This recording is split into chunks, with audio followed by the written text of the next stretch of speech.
Students, welcome back to physics with Shubham sir. आज हम लोग नया चैप्टर स्टार्ट करने वाले हैं 12th स्टैंडर्ड का।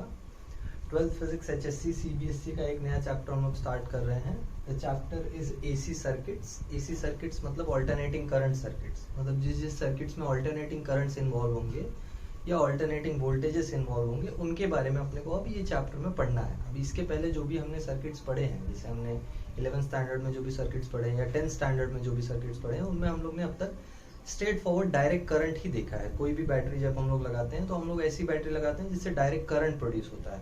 अब तक हमने कहीं पे भी एसी करंट का सर्किट नहीं देखा है। जैसे रेजिस्टेंस को हमने कभी एसी सर्किट में नहीं लगाया है, कैपेसिटर को हमने कभी एसी सर्किट में नहीं लगाया है, इंडक्टर को कभी एसी सर्किट में नहीं लगाया। तो ये सब कंपोनेंट्स हम लोग एसी सर्किट के थ्रू अप्लाई करते हैं, ये सब कंपोनेंट्स को जब एसी सर्किट में कनेक्ट करते हैं तो कैसा इफेक्ट होता है एंड क्या सर्किटल अप्रोच है, वो सारा कुछ हम लोग को ये चैप्टर में देखना है। ठीक है, तो ये चैप्टर हम लोग डिटेल में करने वाले हैं।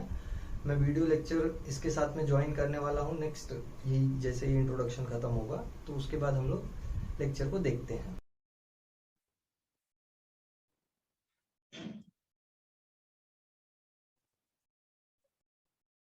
AC circuits,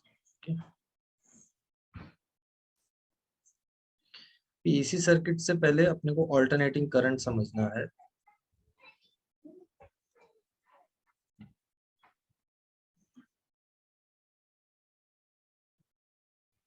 what is alternating current? थोड़ा ऑल्टरनेटिंग करंट का कुछ तुमको आइडिया है तो बताओ, कुछ भी आइडिया है तो बताओ। सुना है कभी ऑल्टरनेटिंग करंट? क्या हाँ, होता हम लोग के घर में वही आता है। है? ओके, क्या मालूम है उसके बारे में?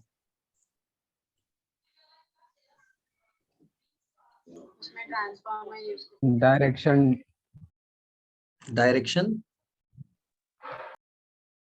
अलग रहती है ना।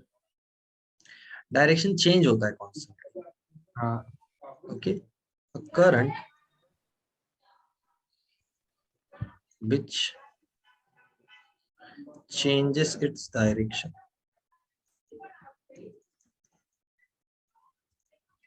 वो है AC current. Similarly AC voltage क्या है? AC voltage is basically a voltage in which the polarity of the terminals is constantly changing।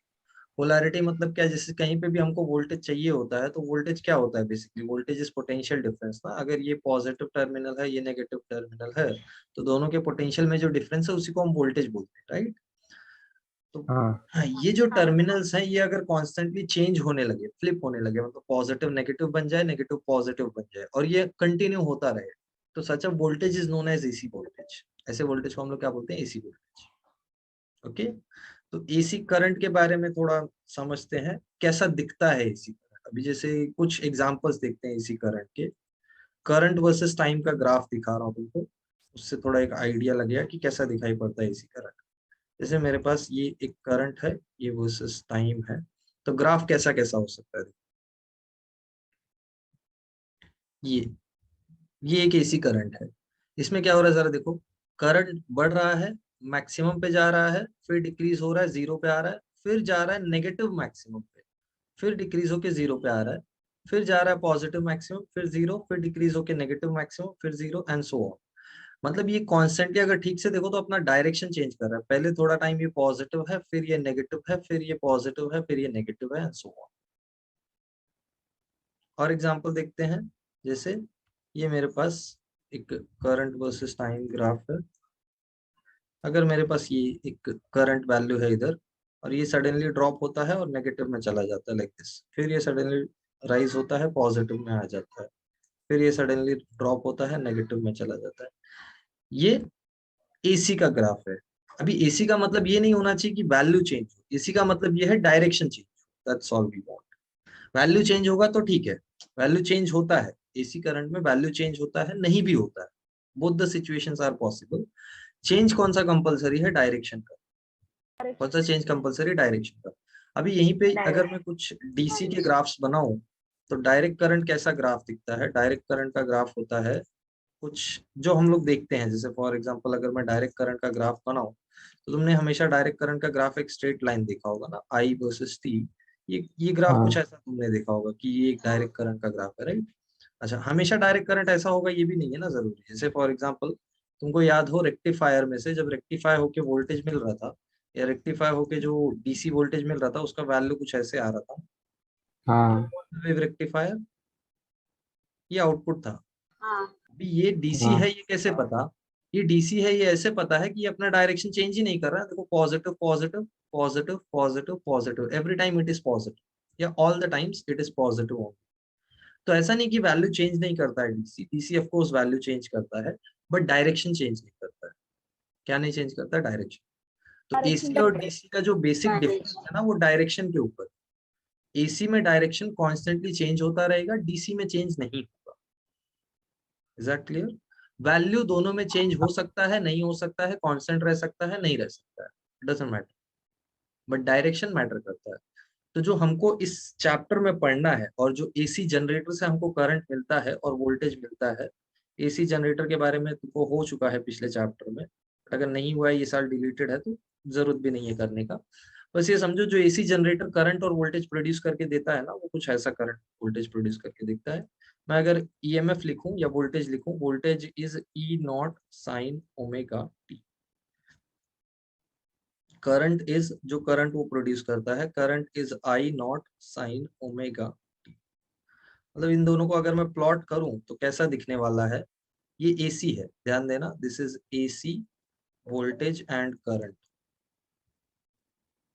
Okay, ये एसी वोल्टेज और करंट है, ये एसी वोल्टेज, ये एसी करंट। ठीक है, अब इसको प्लॉट करते हैं और देखते हैं ये दिखता कैसा है। जैसे ठीक है, अभी एसी डीसी का डिफरेंस तो समझ में आ गया, अब एसी का प्लॉट देखते हैं। ये जो है ये ट्रायंगुलर वेव एसी है, ये स्क्वायर वेव एसी है। जो यहाँ पे है ना अपने पास, ये साइनोसॉइडल एसी। कौन सा एसी है ये? Sinusoidal AC. इसका ग्राफ अगर साइनसॉइड। देख तो इसका ग्राफ कुछ ऐसा दिखेगा। ये करंट एक्सिस या वोल्टेज एक्सिस जो भी ले लो, और ये टाइम एक्सिस। ठीक है, ईएमएफ वर्सेस टाइम, इसका ग्राफ कुछ साइनोसॉइडल जाने वाला है दिस।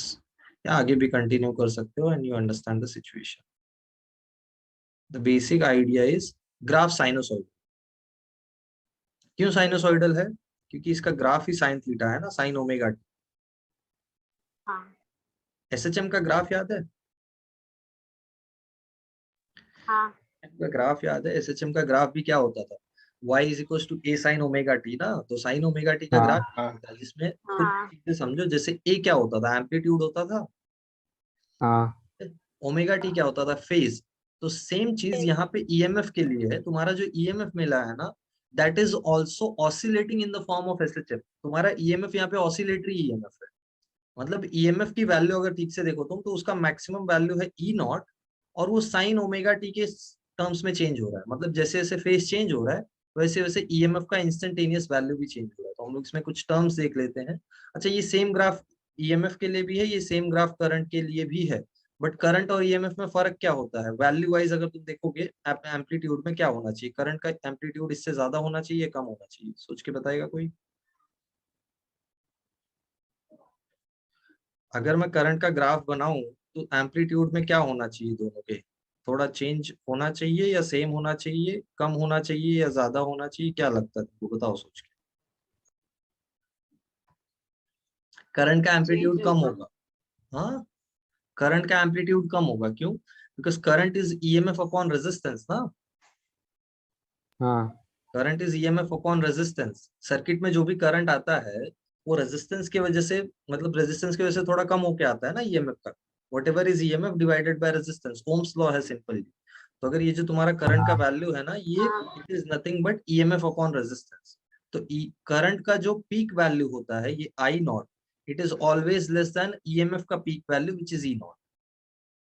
ठीक है, टर्म्स देख लेते हैं इससे रिलेटेड। हाँ मैं टर्म्स लिखूं, कुछ टर्म्स क्या क्या है मेरे पास। लेट्स सी, ये जो इक्वेशन है इसमें कौन कौन से टर्म्स है मेरे पास। इक्वेशन है E equals to E not sine omega t, और I equals to I not sine omega t. तो इसमें ये जो E और I है, E and I, they are instantaneous values. कौन से वैल्यूज हैं? इंस्टेंटेनियस। मतलब किसी भी रैंडम टाइम इंस्टेंट टी पे क्या वैल्यू है ईएमएफ और करंट का। ई नॉट एंड आई नॉट ये है peak values of EMF and current. ठीक है। ओमेगा टी क्या है? ओमेगा टी है फेज ऑफ ऑसिलेशन।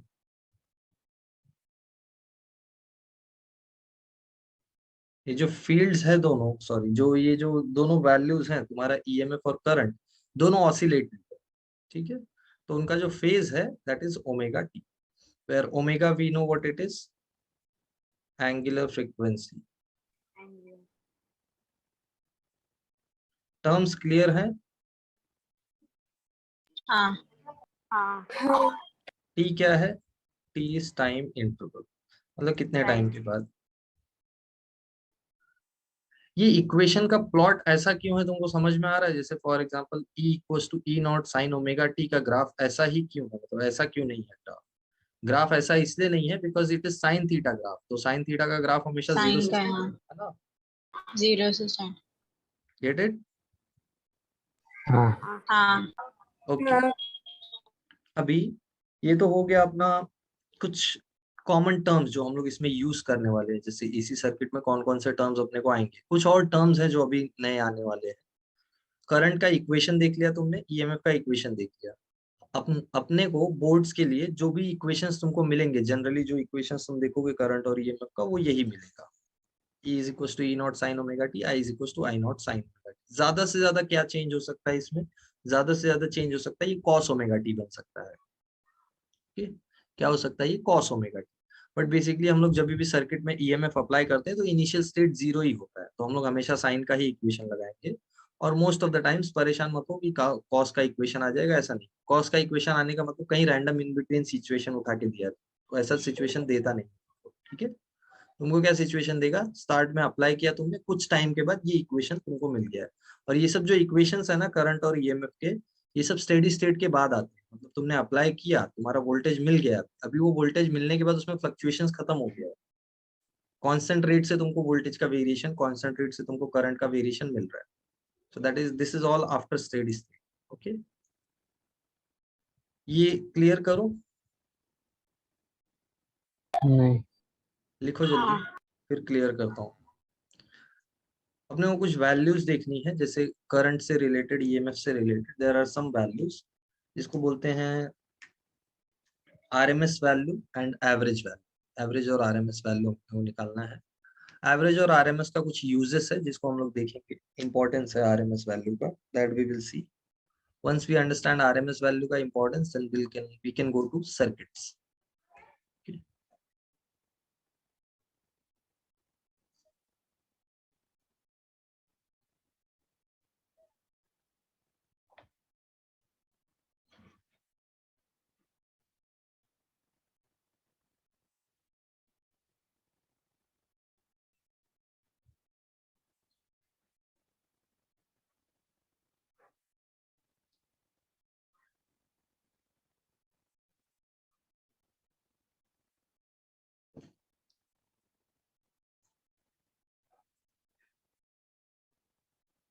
हो गया। Okay, done everyone? Yes sir.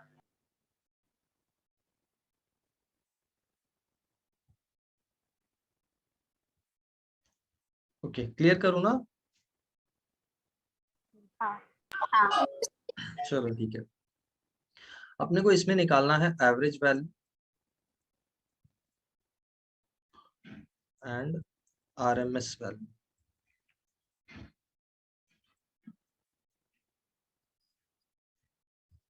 Of EMF and current. Average value कैसे मिलेगा? जैसे फॉर एग्जांपल मेरे पास इक्वेशन है E equals to E not sine omega T.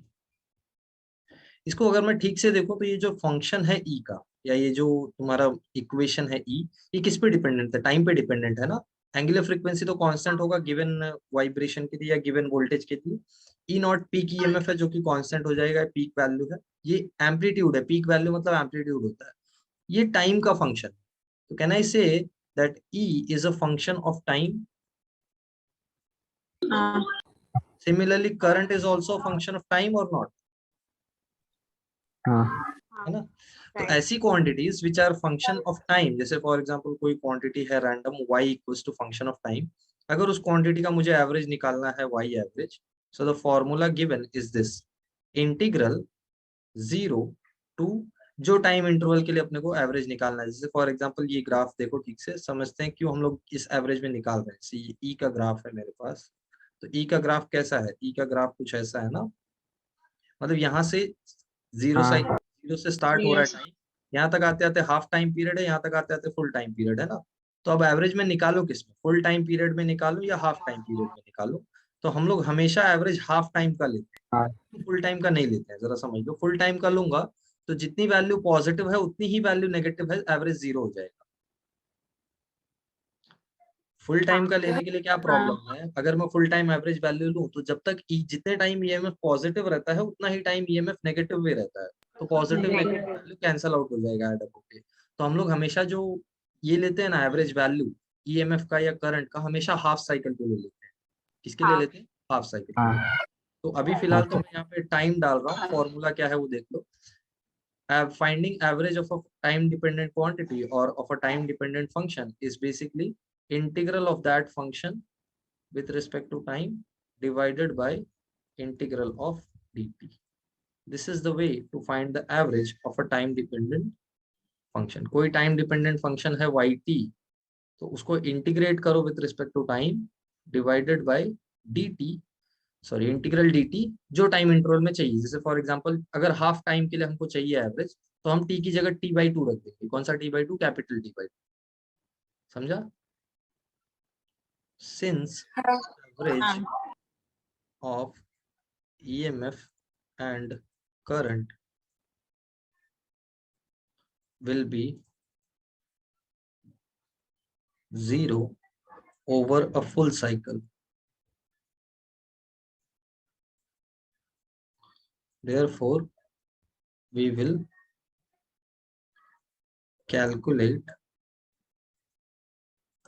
average over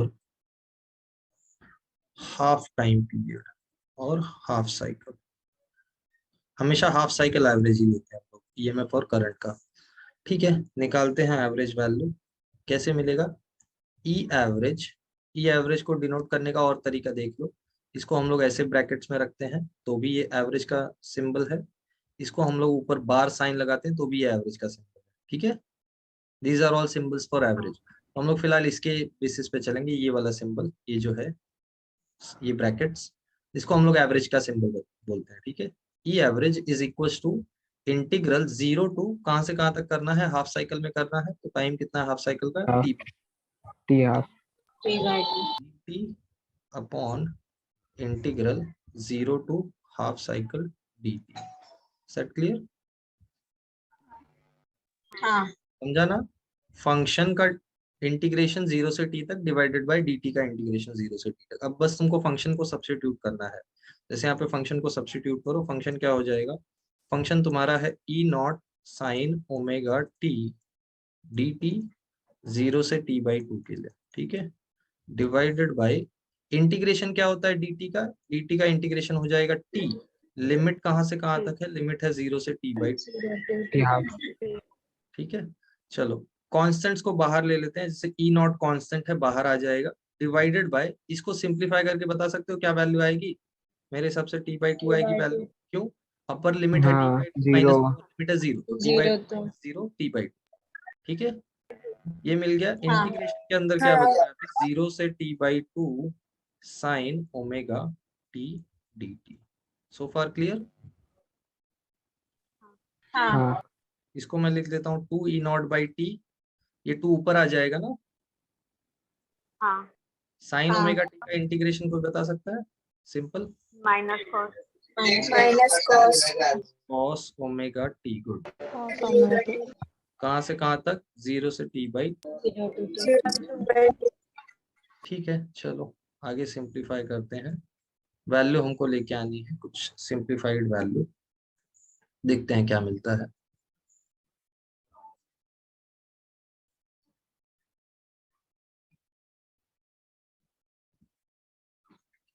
alright, क्या मिला हमको, एक्सप्रेशन, एक्सप्रेशन मिला है 2e0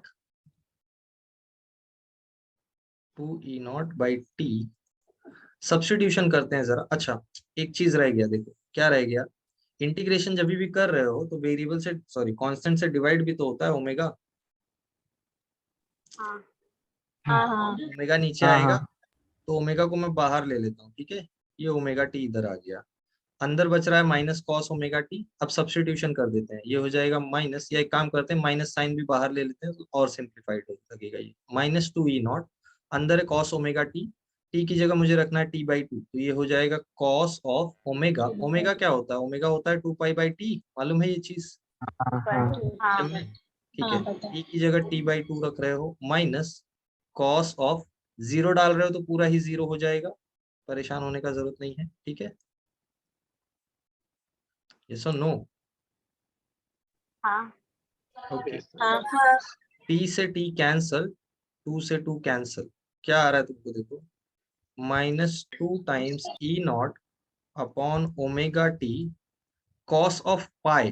कॉस ऑफ पाई मतलब cos क्या, कॉस ऑफ phi 180 माइनस 180 हाँ -1 minus minus cos of 0 is 1, 1 यानी ये -2 हो गया। हाँ हाँ ठीक है, ये आ रहा है -2 E0 अपॉन, अभी ओमेगा को सब्स्टिट्यूट करो, ओमेगा होता है 2 पाई बाई टी, 2 यहाँ pi पे by है तुम्हारे पास टी और यहाँ आया -2। देखो क्या हो रहा है, टी से टी कैंसल और 2 से 2 कैंसल और माइनस से माइनस कैंसल, तुमको मिल रहा है 2E0 upon pi. upon pi. सबको समझ में आया ये हाँ वैल्यू, एवरेज वैल्यू? हाँ हाँ समझा. ये ध्यान दो, हाफ साइकिल के लिए निकाला है। सिमिलरली हम लोग करंट के लिए भी निकाल सकते हैं, क्योंकि करंट का फंक्शन सेम है, तो मैं वापस से पूरा इंटीग्रेट नहीं करूंगा, तुमको मालूम है पूरा चीज सेम होने वाला, और वैल्यू आने वाला है 2I0 बाई पाई। ठीक है, ये दो चीज तुमको याद रखना है, average value of current, average value of EMF, 2E0 by pi, 2I0 by pi. ठीक है, हाँ हाँ सिंपल है, समझ में आया? हाँ हाँ समझा. हाँ हाँ समझा. ओके, लिखो, एक एक स्टेप को देख लो, अगर कुछ डाउट है तो पूछ लो।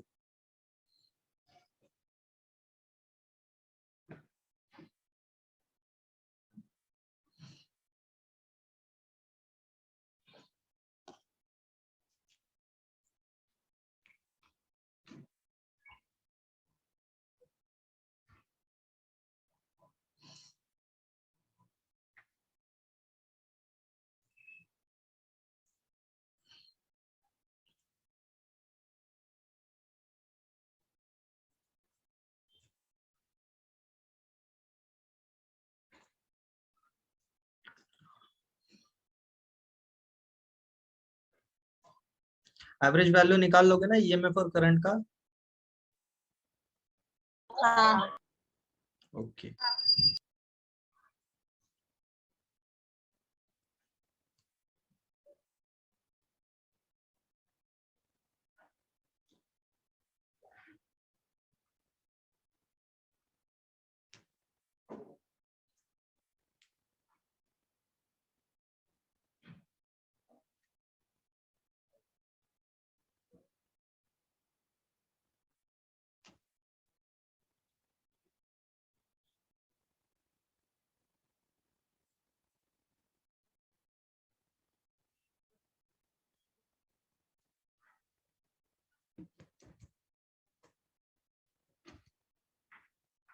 डन।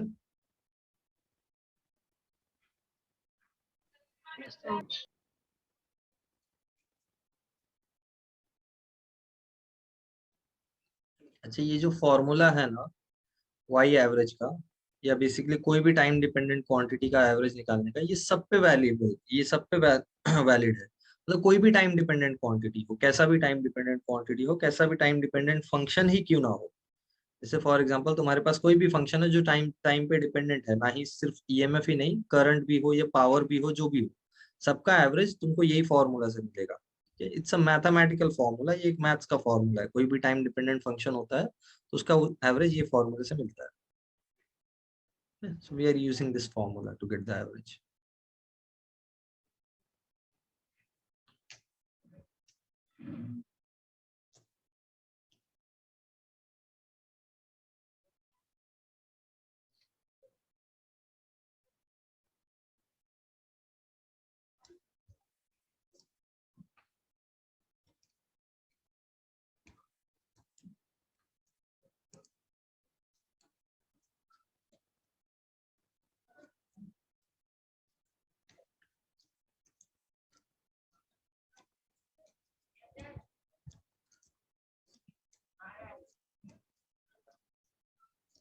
हो गया।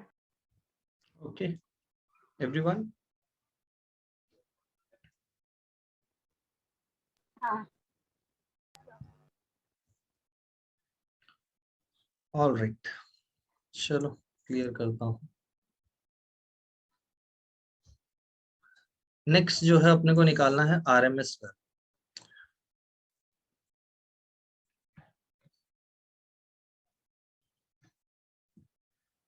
आरएमएस वैल्यू मालूम है ना क्या होता है? Root mean square value. तो जैसे मुझे आई आर एम एस निकालना है, इस बार चलो करंट के लिए करते हैं, पहले हमने ईएमएफ के लिए किया ना, इस बार चलो करंट के लिए करते हैं। आई आर एम एस मतलब क्या होगा जरा समझो। मेरे पास है आई, ये मेरा करंट का इक्वेशन है, या बेसिकली ये मेरा करंट का नोटेशन है। इसका मैं रूट मीन स्क्वायर वैल्यू लूंगा कैसे? तो इसको रिवर्स ऑर्डर में समझो। हमेशा अगर रूट मीन स्क्वायर लेना है तो पहले स्क्वायर करो, फिर मीन ले लो, फिर रूट लगा दो। मतलब पहले इसको स्क्वायर करो, उसका एवरेज ले लो, मीन मतलब क्या, एवरेज ना, तो उसका एवरेज ले लो, एवरेज। उसके ऊपर रूट लगा दो। समझ में आया? ऑपरेशन समझ में आया क्या क्या करना है? हाँ हाँ it is nothing but square root of average of square of I, या root of average of square of I. Root mean square, root of mean of square of I. तो आई आर एम एस को ऐसे अपने को solve करना है। तो I R M S अगर मुझे निकालना है तो I R M S is equals to under root of I square average. अब ये रूट को सिंप्लीफाई करना थोड़ा डिफिकल्ट होगा, तो मैं एक काम करता हूँ, मैं आई आर एम एस का स्क्वायर ही निकालता हूँ। स्क्वायर करूंगा तो यहाँ से रूट हट जाएगा, हाँ है ना। तो अब मुझे निकालना है खाली आई स्क्वायर का एवरेज। आई क्या है मेरे पास? आई का वैल्यू है मेरे पास equals to I not sine omega t. ठीक है, ये वैल्यू है मेरे पास। हाँ सिंप्लीफाई करते हैं, सब्स्टिट्यूट करते हैं। अपने को क्या करना है? अपने को निकालना है average of I not square, I not square cos square omega T. Is that correct? ये भी ये भी फंक्शन जो है टाइम डिपेंडेंट फंक्शन है, तो एवरेज कैसा होगा? एवरेज होगा 0 से जो भी टाइम के लिए चाहिए। तो हमेशा याद रखो आरएमएस वैल्यू फुल साइकिल के लिए निकालते हैं। किसके लिए निकालते हैं? Full time. Full cycle. RMS value हम लोग हमेशा फुल साइकिल के लिए निकालते हैं। तो RMS value of full cycle of this क्या करना है? इंटीग्रल 0.0 टू टी, इस पूरे का इंटीग्रल करना है, यानी I not square cos square omega cos square कहाँ से है? D t. क्या हुआ? अरे साइन साइन स्क्वायर है ना? ना अपने पास, ठीक है, साइन का फंक्शन हाँ से, sorry, sine square, sine square ठीक है, upon integral 0 to T d t. अभी ठीक है? हाँ क्या आएगा देखो, हाँ कॉन्स्टेंट्स को बाहर ले लो, आई नॉट स्क्वायर कॉन्स्टेंट है, अपॉन इंटीग्रल डी टी करोगे तो ये टी आ जाएगा अभी। अब तुमको इंटीग्रेशन करना है, integral of sine square omega T. Sine square omega t का इंटीग्रेशन तो नहीं होगा, क्या करना पड़ेगा? साइन स्क्वायर थीटा को सब्स्टिट्यूट करना पड़ेगा। साइन स्क्वायर थीटा को कैसे सब्स्टिट्यूट कर सकते हो? 1 minus cos square, cos square. Cos square या कॉस 2 थीटा? कॉस 2, हाँ cos 1 minus cos 2 theta, theta क्या है? Omega T upon omega T 2। Upon 2 D T. तो ध्यान से देख लो, ये सब्स्टिट्यूशन ही इंपॉर्टेंट है इसमें पूरे derivation. Sine square omega T को सब्स्टिट्यूट करना है 1 minus cos two theta by, या साइन स्क्वायर थीटा को 1 minus cos two theta by 2 substitute करो, आगे इक्वेशन सिंपल हो जाएगा, या आगे सिंप्लीफिकेशन सिंपल हो जाएगा। समझा? हाँ ठीक है, चलो हाँ 2 को बाहर ले लेते हैं। 2 को बाहर लोगे तो तुमको क्या मिल रहा है, देखो तुमको मिल रहा है I not square upon 2t integration 0 to t. एक काम करते हैं, अब डायरेक्ट इंटीग्रेशन करते हैं ना। 1 का इंटीग्रेशन क्या आ जाएगा, टी, माइनस कॉस ओमेगा हाँ टी का इंटीग्रेशन क्या होता है, साइन ओमेगा टी, यानी ये हो जाएगा भाई साइन का omega. Omega T upon 2 omega. हाँ इज दैट करेक्ट? कहाँ से कहाँ, 0 से टी जा हाँ रहा है। चलो लिमिट सब्स्टिट्यूशन करते हैं, आई नॉट स्क्वायर अपॉन 2t, पहले फाइनल लिमिट डालो। फाइनल लिमिट क्या है, टी माइनस साइन 2, अभी ओमेगा को सब्स्टिट्यूट कर दो तो ये हो जाएगा 2 इंटू 2 पाई 2 पर upon capital T by 2। Into small T की जगह capital T divided by 2 omega. ठीक है, अब ये हाँ हो गया हाँ तुम्हारा ये तुम्हारा फाइनल लिमिट हो गया, माइनस इनिशियल लिमिट भी करना है। इनिशियल लिमिट है 0 तो ये 0 minus sine of 2 omega, substitute करने का जरूरत ही नहीं क्योंकि पूरा 0 हो जा रहा है, तो ये हो गया साइन 0 अपॉन 2 ओमेगा। ठीक है, हाँ तुमको मिला I not square by 2t। अब क्या बच रहा है, देखो t बच रहा है इधर, माइनस इधर क्या बच रहा है, t से t कैंसल, ठीक 2 है इंटू सर। 2 4 पाई, यानी साइन 4 पाई अपॉन 2 ओमेगा। और ये वाला पूरा पार्ट तो 0 हो जा रहा है, हाँ ये 0 है और साइन हाँ 0 भी 0, तो एवरीथिंग इज 0। मतलब क्या बच रहा है अपने पास, देखो I not square upon 2t, sine 4 pi क्या होता है, साइन 4 पाई मतलब क्या, साइन 720। साइन के जितने भी पाई वैल्यूज होते हैं, जैसे अगर आपको मालूम हो, साइन का 1 pi, 2 pi, 3 pi, 4 pi, 6 pi, everything, sine n pi is 0, तो ये पूरा वैल्यू 0, क्योंकि साइन 4 पाई 0।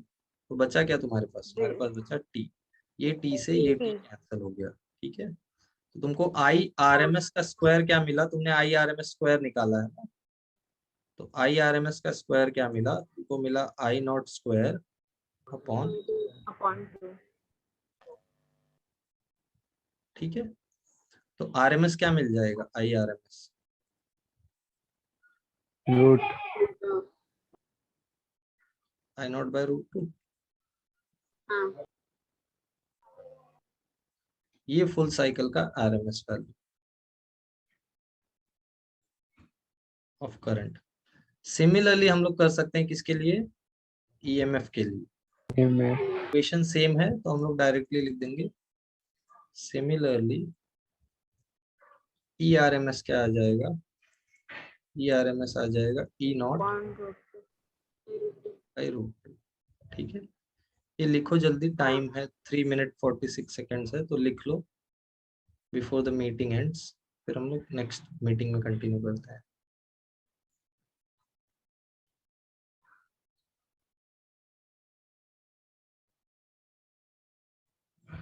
एक शॉर्टकट बता दूंगा, जैसे तुमको कॉस स्क्वायर थीटा का इंटीग्रेशन करने नहीं आया, जैसे फॉर एग्जांपल एग्जाम में पूछ रहा है, तुमको इंटीग्रेशन करने नहीं आ रहा है या कहीं फंस गए हो या कुछ प्रॉब्लम है, तो हम लोग एक शॉर्टकट से भी कर सकते हैं।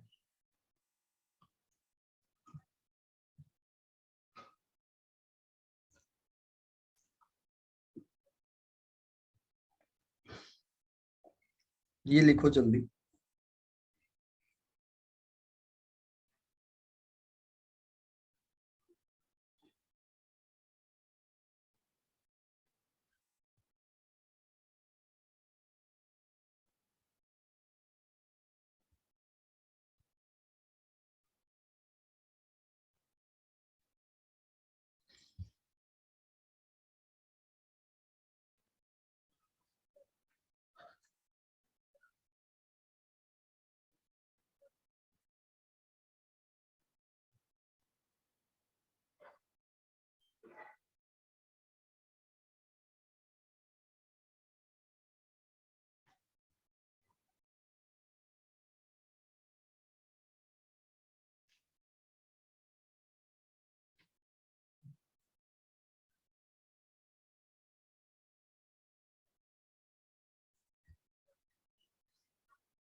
आरएमएस वैल्यू कैलकुलेट कर लोगे ना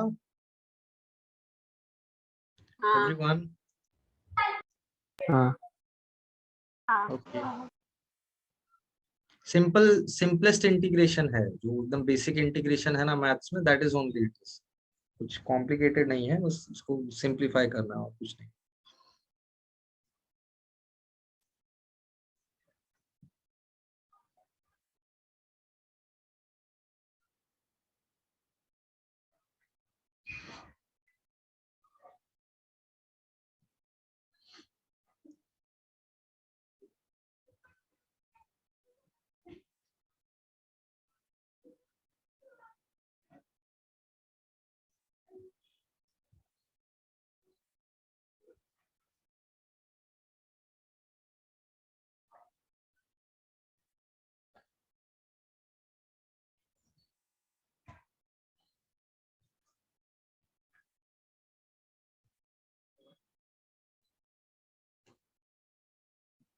मीटिंग एंड होगा तो रिज्वाइन करना। हाँ हाँ हाँ।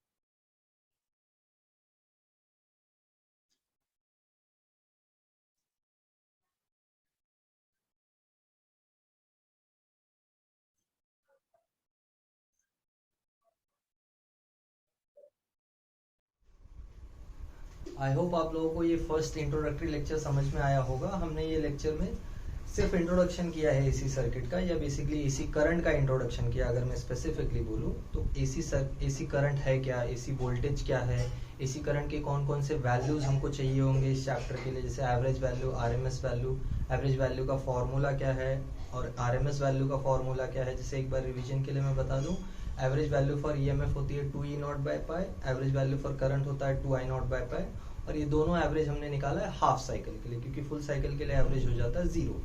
सिमिलरली हमने निकाला RMS value of current, RMS value of EMF as well. RMS value of EMF is 2E0/pi and similarly E0/√2, and similarly RMS value of current is I0/√2। तो ये इतनी वैल्यूज अब तक हम लोग ने देखी है। नेक्स्ट लेक्चर जो आएगा अपना, नेक्स्ट लेक्चर में हम लोग इस RMS वैल्यू को जो हमने निकाला है, जैसे फॉर एग्जांपल मैंने लेक्चर में बोला है कि काफी बार हम लोग RMS जनरली यूज करते हैं हर जगह पे, तो RMS क्यों इतना यूज होता है, इसका सिग्निफिकेंस क्या है, ये हम लोग नेक्स्ट लेक्चर में देखेंगे।